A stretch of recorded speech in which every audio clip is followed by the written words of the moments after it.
Hello, today we will guide you through how to connect Calendly with Zapier.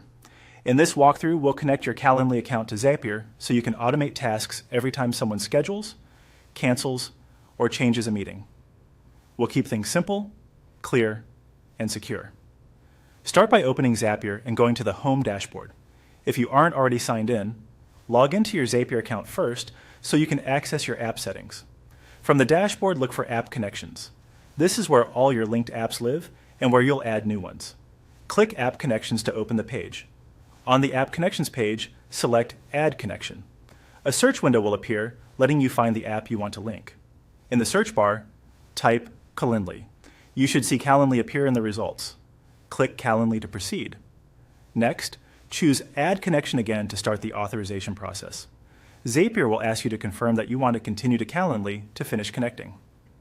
Click Yes. Continue to Calendly. This securely redirects you to Calendly's Sign In and Permissions screen. Follow the on-screen prompts from Calendly. If you're already signed in, you may go straight to an authorization page. If not, sign into your Calendly account and then review the access request. Calendly will show you what Zapier is asking to do, such as reading event details so it can trigger your automations. Confirm the connection to allow Zapier to access your Calendly data as needed for your workflows. If your organization uses multiple Calendly accounts or teams, make sure you're authorizing the correct one. Complete any verification steps Calendly might prompt, then wait a moment while the connection is established. When the process finishes, you'll be returned to Zapier. You should now see Calendly listed as a connected app in App Connections, typically with a status that indicates it's ready. If it doesn't appear right away, refresh the page and check again.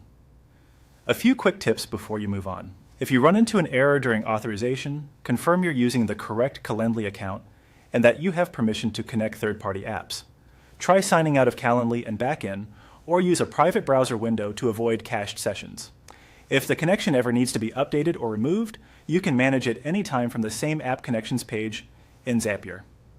That's it. Your Calendly account is now connected to Zapier, so you're ready to use it in your automations.